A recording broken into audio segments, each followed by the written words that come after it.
tous et à toutes. Alors le groupe SAMC, ça ne va pas vous dire grand-chose. Même rien du tout pour la plupart. Parce qu'on existe, on n'existe pas. Si je commence comme ça, on va être un peu originaux, justement, on va changer. Alors qui on est? Alors on a un groupe de 5000 personnes tout de même. On existe depuis 1920, mais on n'est pas connu sous ce nom-là la plupart du temps. Parce qu'on a 26 enseignes, donc ce qui est énorme. Et selon les régions de France, on porte un nom différent, ce qui est déjà une grosse particularité de notre entreprise. Comme je dis souvent, on a un peu les États-Unis d'Amérique, on a un gouvernement à Grenoble, et après on a tous nos États. Et les États sont très indépendants et indépendantistes en plus. Notre métier, c'est le négoce et la distribution de matériaux de construction. Alors là, on tombe encore dans un domaine, on parle de start-up, de trucs vachement intéressants. Mais alors, nous expliquer à nos candidats qui vont vendre du moellon, de la tuile et de la plaque de plâtre, c'est déjà moins tendance, et c'est même moins tendance que vendre des pneus Michelin. On n'a pas la même notoriété. Donc, ça commence déjà à être compliqué. Et on fait 20% aussi dans l'activité bricolage, puisqu'on a des magasins de bricolage qui s'appellent la boîte à outils et l'entrepôt du bricolage, donc qui aussi ont une notoriété plutôt régionale, et on commence à s'implanter un peu dans la ville. Donc on est une vieille dame, parce qu'on existe depuis 1920, on aura 100 ans, incessamment sous peu. Notre constat, c'est que le recrutement, c'est difficile pour nous. C'est difficile sur certains métiers, et on n'est pas très attractif. Deuxièmement, on avait un site emploi, méthode, années 80, vous savez, plein de textes, pas joli du tout. Alors, il était bien pour l'époque, hein, parce qu'il y a des gens qui l'ont créé, mais maintenant... Et puis, alors, les réseaux et médias sociaux, quand je suis arrivée, on était en méthode artisanale. C'est normal, on vend aux artisans en priorité, mais ce n'était pas la vocation quand même de l'entreprise. Alors, notre vision, on voulait attirer tous nos candidats passifs, puisque comme on n'est pas attractif, il faut aller chercher du monde. Être agile. Alors, il faut savoir que même dans le groupe, on est très novateur, puisqu'on est les sponsors gold des mouvements agiles en France. Donc, le mouvement agile, c'est une forme aussi de management, c'est une forme de gestion informatique aussi. Valoriser une image de marque. Le groupe SAMC n'existe que sur 2 noms en image de marque. Quand on fait la consolidation des comptes, parce qu'on est coté, donc on va chercher effectivement la consolidation en groupe SAMC, et l'autre partie, uniquement en recrutement. On voulait moderniser notre image et puis communiquer, puisqu'on ne venait pas nous voir de façon spontanée. Alors l'ancien site et le nouveau, alors, qui était complètement relooké. Et en fait, on a voulu un site qui soit sobre, donc avec une vision. Alors là, je me pose côté candidat. On a beaucoup réfléchi en termes de candidats. Comme nos candidats ne sont pas très attirés, il faut qu'ils voient nos offres d'emploi en direct, qu'ils puissent chercher de tas de façons, qu'il y ait des témoignages, qu'ils puissent découvrir nos métiers, et avec nos enseignes qui circulent en bas. Plus nos liens réseaux sociaux, on y reviendra. Alors on a choisi plusieurs canaux qui fonctionnent avec le site. On a choisi de communiquer sur Viadeo et LinkedIn pour être plutôt en attraction de cadres, d'agents de maîtrise, de techniciens, qui est la population qu'on trouve le plus. Sur Vimeo pour nos témoignages vidéo. Alors là, pourquoi pas YouTube? Parce qu'à l'époque, il n'y avait pas de YouTube Pro et on ne voulait pas avoir les vidéos des concurrents en même temps que les nôtres. On voulait que le candidat reste captif, parce que s'il s'en va et qu'il va chez Point P, ça nous embête. On veut le garder pour nous. Pinterest, c'est pour les forums salons. Alors c'est plutôt confidentiel, parce que je ne pense pas que beaucoup de monde connaisse Pinterest. Wizbee, étudiant jeune diplômé, vous devez connaître Wizbee. Est-ce que les étudiants connaissent Wizbee? Non. Non. C'est une start-up grenobloise qui a créé un job board et réseau social qui concerne les diplômés et les étudiants. Et puis Facebook, sur notre partie non-cadre, étudiants et puis marque. Alors comment on engage la discussion? On a nos vidéos, témoignages vidéo forts, puisqu'on doit communiquer sur ce que l'on fait, notre ambiance, comment on est dans l'entreprise, et qu'est-ce qu'on représente? Qu'est-ce que le candidat va trouver? Notre volonté, c'est de rester authentique. On est une société de partage et on ne peut pas vendre quelque chose qu'on n'a pas. Ce n'est pas dans notre vocation. Donc on reste toujours authentique. Des pages entreprises sur les job boards, puisqu'on utilise à peu près tous les canaux de job board que l'on peut avoir. Du social media. Et puis de la communication, puisqu'on répond aux candidats quand ils nous écrivent sur Facebook, quand ils nous écrivent sur Viadeo, on fait de la réponse. Donc ça, c'est nos pages. Alors, le recrutement conversationnel, il est fait, C'est l'équipe RH qui le fait. Ce n'est pas le marketing du groupe. On a vraiment voulu rester dans une vocation où nous avons cette marque employeur et nous la gérons. Parce que ce n'est pas la même type de communication que nos communications par rapport à nos clients. Donc c'est l'équipe de recrutement interne. On a 2 personnes ici, Magali et Nadine, qui sont nos community managers. Elles ne veulent pas monter sur scène, elles sont timides. Et puis on a beaucoup de relais collaborateurs, puisqu'on a de nombreux collaborateurs qui sont sur nos pages et qui relaient les informations. Et assez amusant, c'est qu'on a des collaborateurs qui suivent les pages uniquement pour avoir de l'info sur le groupe, parce qu'ils trouvent qu'on communique plus sur les infos du groupe que le groupe lui-même. Donc c'est amusant, on a des gens qui nous suivent internes. Nous, on a une identité digitale sur plusieurs endroits. Notre géolocalisation, c'est important, parce qu'on est des régionaux. Il faut savoir que la plupart de nos métiers que nous recrutons, ce n'est pas les gants qu'on te dit, c'est du bac -10, mais c'est une vraie réalité, parce qu'on recrute sans diplôme, à surtout du bac +2. Nous sommes dans des métiers où la formation n'existe pas, d'origine. Donc on embauche beaucoup de personnes, et c'est plutôt l'engagement que l'on cherche, et la volonté d'évoluer, que le diplôme. Donc ce n'est pas à peine de toujours connaître le matériau de construction, pour pouvoir venir travailler chez nous. C'est avoir envie de connaître.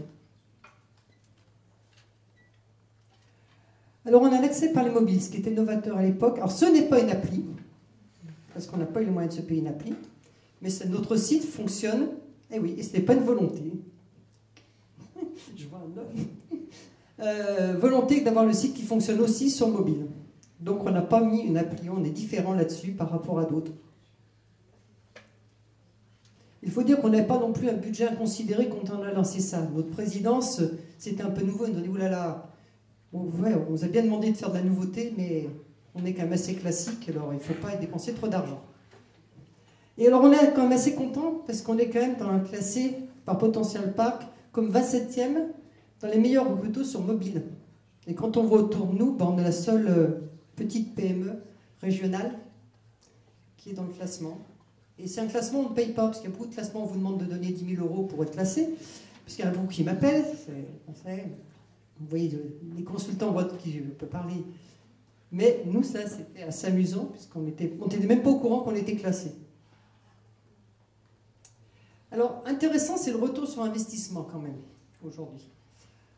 Le site recrutement, 90% des personnes postulent via un PC encore. Et on a 10% par les mobiles. Alors ça correspond aussi peut-être à la population qui postule chez nous.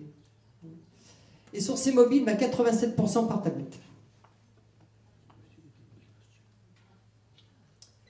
30% des visiteurs du site recrutement viennent par les réseaux sociaux. La majorité vient de Viadeo, et le deuxième poste important, c'est Facebook. C'est normal, vu notre population, LinkedIn n'est pas dans les premiers, puisqu'on n'est pas sur une population qui est sur LinkedIn, qui est plutôt sur Viadeo chez nous. Nos fréquentations, on voit en termes d'âge, on est dans une catégorie d'âge entre 18 et 34 qui vient le plus, et masculin, féminin, à peu près pareil. Alors je vous montre un peu des chiffres parce que c'est rare qu'on vous les communique, c'est le retour sur investissement. Et on voit que Viadeo, c'est 50% des sessions, fait que Boost 39%. Twitter que 4,45%.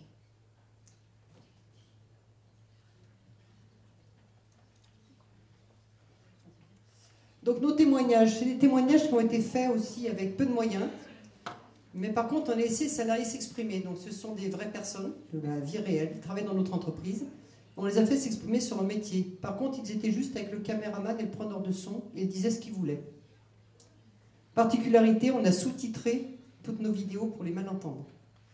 Donc on a à la fois des vidéos sur les métiers de chacun et des vidéos qui expliquent les univers, comment est le poste de travail, comment est l'entreprise, et comment ça fonctionne dans un point de vente, par exemple. On est très actifs aussi, puisqu'on publie régulièrement des actualités sur ce que l'on fait, forum emploi, les ouvertures, les nouvelles acquisitions.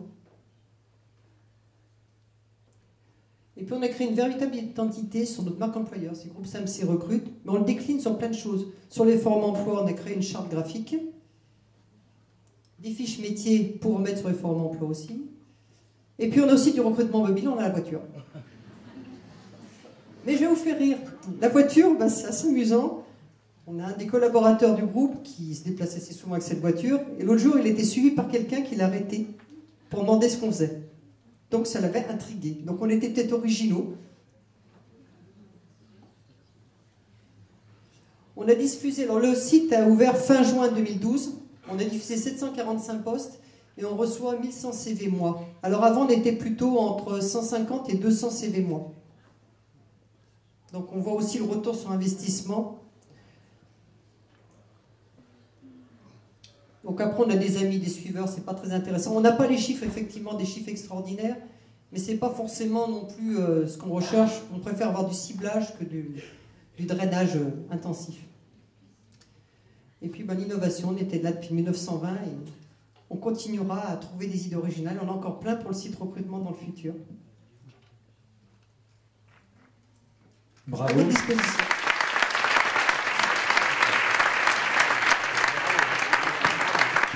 Un grand bravo. Bravo François, parce que tu es une DRH moderne, tu tweets, tu partages sur tous les médias sociaux.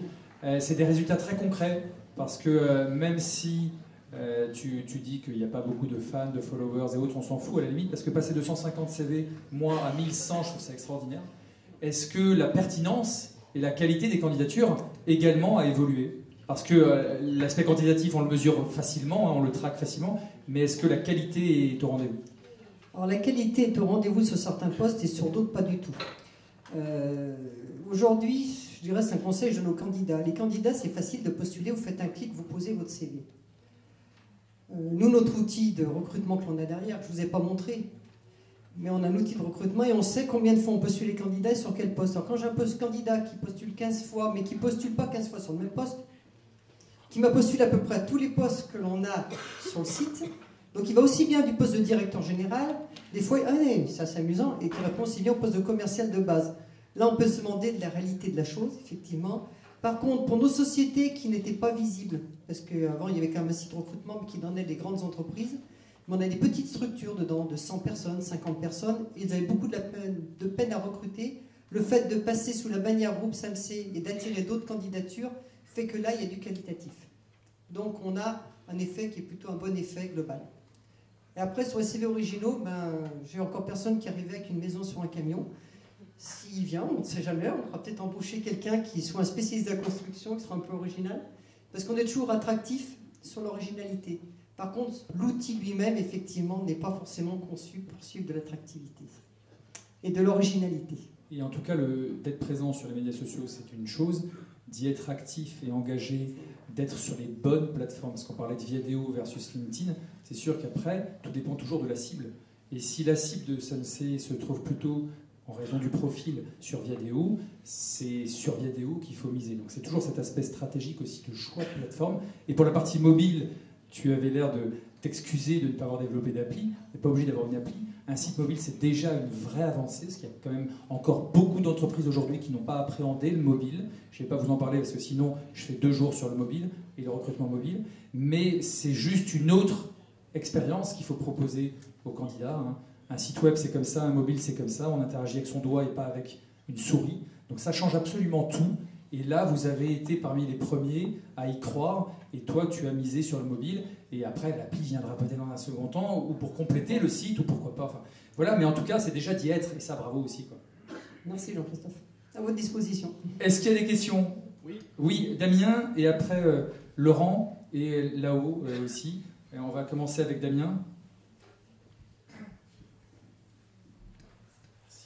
Bonjour, Damien Armenté, vous êtes ciblé. J'accompagne pas mal d'étudiants, mais aussi des entrepreneurs, dirigeants sur leur stratégie de personal branding et sur la gestion de leur réputation. Et par rapport à ça, je voulais savoir, donc vous utilisez à fond en marque employeur pour attirer des talents, vous utilisez beaucoup Viadeo pour toucher votre cible, un peu LinkedIn aussi apparemment. Après derrière, quel est aussi votre usage lorsqu'il y a des profils et tout qui viennent sur votre page? Est-ce qu'après dans le process de recrutement, vous retournez sur leur profil pour voir un petit peu leurs expériences, voir un petit peu leur activité, leur publication, leur centre d'intérêt d'un point de vue professionnel, ou est-ce que vous en restez à communiquer et vous attendez gentiment que le CV arrive? Alors on a une activité aussi, je dirais, chasse, puisqu'on a des outils de recherche sur les réseaux sociaux. Donc on l'utilise aussi sur un certain nombre de postes qui ne sont pas toujours visibles au démarrage. Parce que dans toute société, il y a des postes qu'on connaît à pourvoir, mais ils ne sont pas tout à fait encore disponibles, je vais dire ça comme ça. Donc on le gère aussi de cette façon. Après, moi je suis peut-être vieille France. Je ne suis pas toute jeune, donc il y a quand même longtemps que je recrute. Et avant, on recrutait des bons profils et des bonnes personnes sans savoir toute leur vie privée, tout de leurs travers ou de leurs amusements de week-end. Et ça se passait bien. Et je me dis, pourquoi aujourd'hui faudrait-on s'immiscer dans la vie des personnes, de ce qu'ils font? Moi, si le week-end, ils ont envie de se prendre une cuite, c'est pas un problème. C'est leur vie. Alors, ça c'est très juste. Je veux être à l'inverse des autres recruteurs, tu vois. Ça c'est très juste, mais ça c'est plutôt le fait de Facebook. Là, la question de pas Damien concernait peut-être plutôt Viadeo ou LinkedIn, où tu vas moins partager sur ta vie perso, mais où on va peut-être enrichir les informations du CV. Est-ce que ça, tes recruteurs, toi-même, tu vas compléter les infos du CV en allant un petit peu voir les présences online du candidat? On y va, mais en même temps, on s'aperçoit qu'il y a très peu d'écart entre le profil Viadeo et le profil CV. Donc, comme on reçoit beaucoup de candidatures, en particularité aussi, je n'ai pas dite, c'est que nous, le recrutement est décentralisé. C'est-à-dire que nous, on est sourceurs en premier cas. Moi, je recrute effectivement sur les cadres dirigeants, mais on est sourceurs, ou sur les cadres, Nadine et Magali, sur les cadres de direction aussi. Mais ça veut dire que nos patrons de points de vente, notre métier, c'est de leur amener de la candidature ciblée et c'est eux qui la gèrent. Donc, en fait, je ne pense pas que le patron du magasin de bricolage de 100 personnes ait du temps pour les faire ça et que mon patron d'agence de matériaux de construction où ils sont 15 ans à Bourg-Saint-Maurice, je ne pense pas qu'il ait vraiment le temps, il est plutôt occupé à faire du commerce, c'est leur premier métier, donc ils n'y vont pas. Nous par contre on y va sur les profils de direction ou sur les profils effectifs. C'est aussi une question de profil, tout à fait. Même si ces plateformes se démocratisent en termes de catégories socio-professionnelles. Il y avait une question là-haut et après il y a Laurent aussi, juste là. Oui, bonjour madame. Je fais du conseil en recrutement. Moi, j'accompagne pas mal de grands comptes et de PME au niveau de leur image employeur et je leur parle de l'expérience candidat. Vous parliez du visitorat sur les sites web. Vous mentionniez Viadeo comme premier support. Néanmoins, c'est du visitorat. Vous parliez d'un outil qui vous permet en fait de voir le nombre de candidatures par candidat. Donc, vous devez utiliser un outil comme Human Sourcing. En finalité, d'où viennent vos candidats, ceux qui ont postulé, ceux qui ont envoyé leur candidature? Ils viennent des réseaux sociaux, ils viennent des job boards? Ils viennent des deux, puisque notre alimentation, elle est deux. Donc elle vient d'abord des job boards, puisqu'on publie quand même beaucoup sur Région Job, puisqu'on est régionaux, c'est normal. Et sur cadre emploi, sur nos postes cadres. Apprendre un outil, effectivement, c'est Human Sourcing, vous l'avez trouvé. Nous, on est très régionaux, donc on utilise des partenaires locaux. Donc on a pas mal d'affinités avec cela. Et après, c'est difficile à dire, parce que nous, on n'a pas les outils pour aller chercher si loin non plus. Donc, et puis, je dirais, c'est pas très grave de savoir d'où ils viennent, parce que moi, par contre, quand on est en recrutement, toute l'équipe pose toujours la question, où avez-vous vu l'offre? Et chez les cadres, très souvent, ils la voient sur les réseaux sociaux, de plus en plus. Après, mais oui, ils peuvent aller voir des informations sur les réseaux sociaux, mais ils viennent la plupart du temps des job boards. Non, en termes de volume, hein, j'entends en termes de volume. En termes de volume, oui, en premier lieu, des job boards, oui, tout à fait. D'accord. C'est normal. L'offre, elle est sur le job board. Ah non, mais je rebondissais sur le fait que ce ne soit pas indiqué dans le slide. C'était principalement les réseaux sociaux et Facebook, mais en termes de volume. 30% du visitorat du site. Oui, c'est pour ça que je vous posais la question. Merci. Oui, mais le reste, j'arrive pas à voir la donnée, ce qui n'est pas si évident. Merci en tout cas. Laurent, la dernière question, parce qu'après on va tous déjeuner. Bon, bon appétit à tous. Je vais faire extrêmement court. Laurent Joseph, compagnon de cordée, je m'arrêterai là. Le sujet que je trouve intéressant, effectivement, est d'identifier un peu la provenance des candidatures qui vous parlent, surtout des recrutements finaux, effectués en fonction des sites de recrutement, réseaux sociaux, etc. Je crois que si on pilote réellement ce que vous dites, on est des sourceurs. Ce qui va être intéressant, c'est, il y a des chiffres qu'on ne donne pas, mais combien d'euros sont mis à l'entrée en investissement sur les réseaux sociaux, payants ou pas, actions payantes ou pas, je veux dire, les job boards et autres. Quels sont les meilleurs canaux pour vous pour recruter avec un coût moyen de recrutement par source qui est de tant d'euros? Et finalement, comme je crois comprendre que le groupe SAMC est une entreprise avec une bonne culture bien familiale comme il faut, je pense qu'en gestion de bon père de famille, ça doit vous intéresser de piloter ces choses-là. Est-ce que vous le faites? Est-ce que ça vous intéresserait de le faire? On le fait pour l'instant très clairement. Je sais parfaitement où sont engagées les sommes, parce qu'on vient de faire le budget. Donc en plus, non, on peut dire qu'en gros, on passe à peu près 40 000 € par an sur les réseaux sociaux. Et puis après, on a différents job boards et c'est en fonction des années et des possibilités. On travaille avec une agence, mais Pareil sur les réseaux sociaux. On a à peu près 40 000 € par an sur les réseaux sociaux. Uniquement réseaux sociaux, je ne parle pas des job boards. Ok. Merci, un grand merci, Françoise.